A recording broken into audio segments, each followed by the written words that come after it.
In reciting the creed, we say, I believe in one holy, Catholic, and Apostolic Church, with emphasis on one church.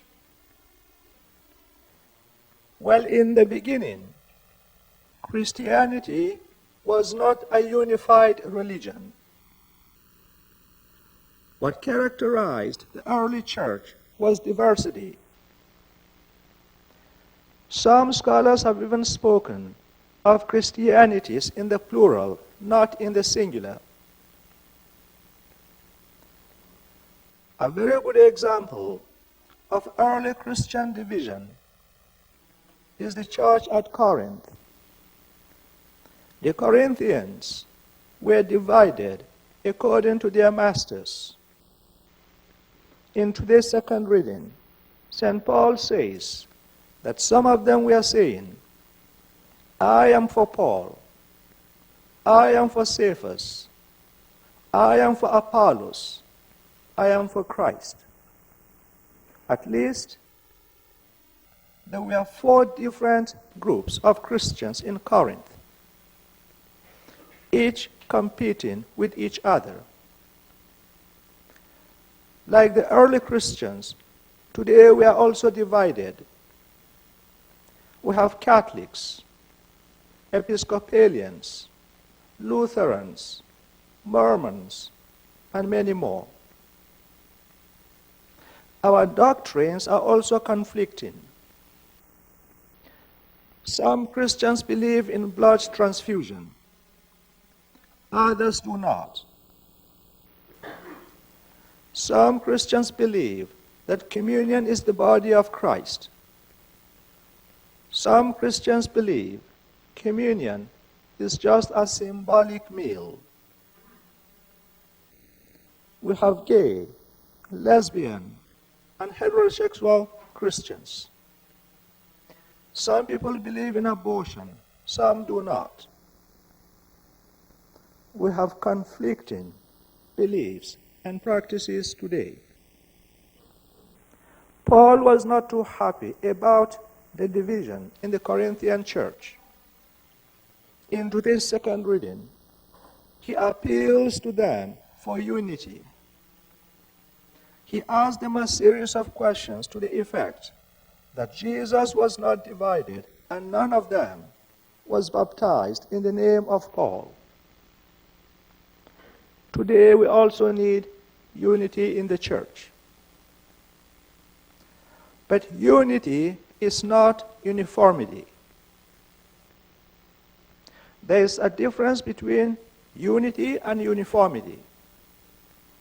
Uniformity is to have everybody exactly the same, believing the same thing and acting alike, like a school uniform. That is not what we want today. We do not have the same experiences. Our backgrounds are different, so we cannot be uniform. What we need is unity. Unity means living together in peace and harmony, in spite of our differences. We may not believe the same thing. We may not practice the same thing. But we can live in peace and harmony with each other. That is unity. A man took his wife out for dinner. He ordered for a steak. She ordered for salad. She is a vegetarian. He is not. They are not uniform. They have different taste. But they are united as a couple. They live together. They have a family together. They are in peace with one another. So we can be united without being uniform. Now, the mistake that some people make today is they want everybody to be exactly the same. Believing the same doctrine, practicing the same thing, and so on. In the world of today, that is almost impossible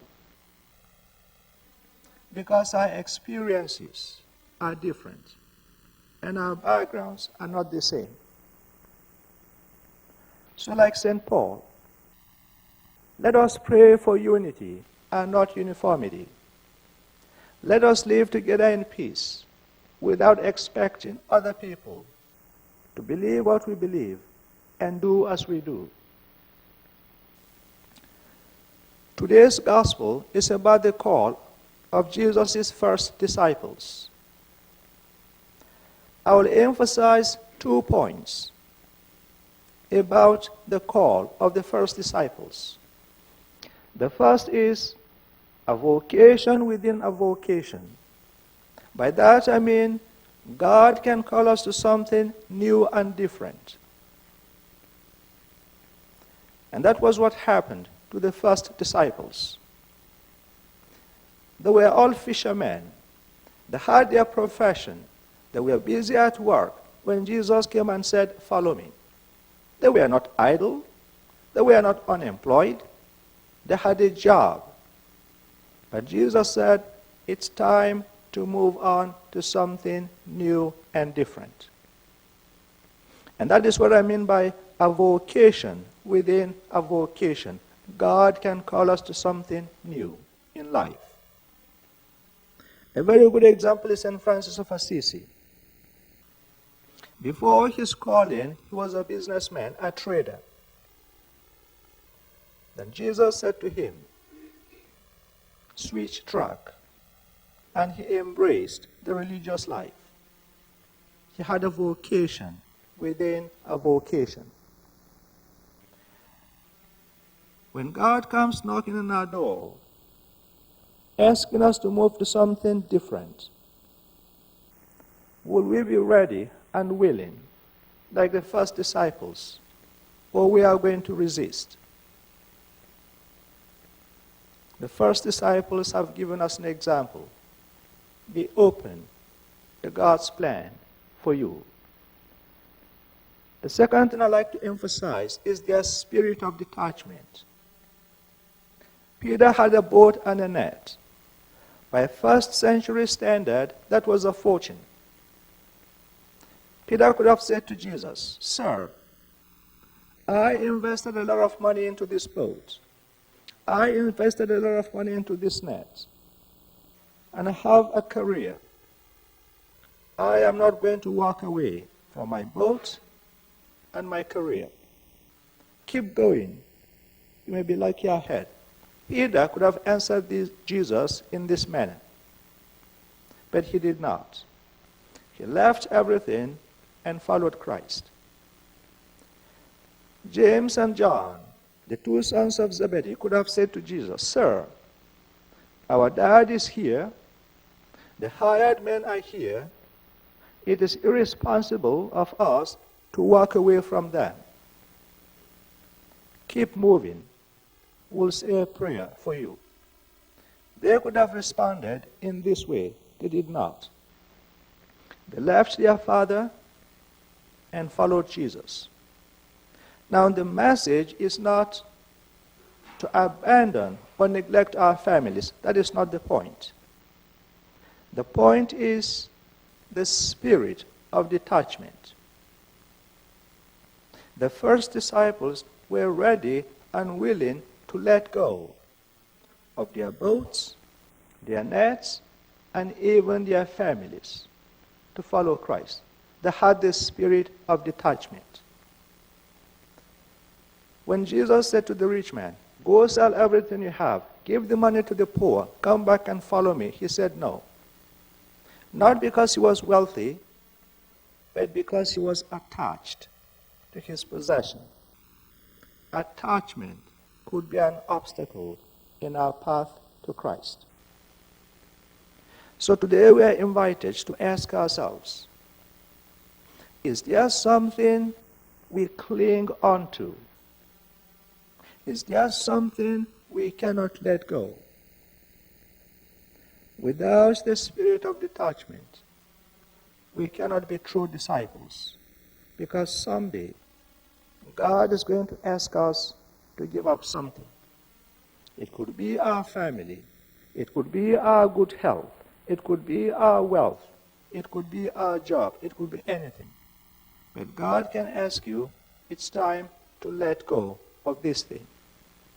Without the spirit of detachment, it will be painful, it will hurt you, and you may even kiss Jesus goodbye. So let us pray for the spirit of detachment after the example of the first disciples. May the grace and the peace of God our Father and Christ Jesus our Lord remain with us now and forever.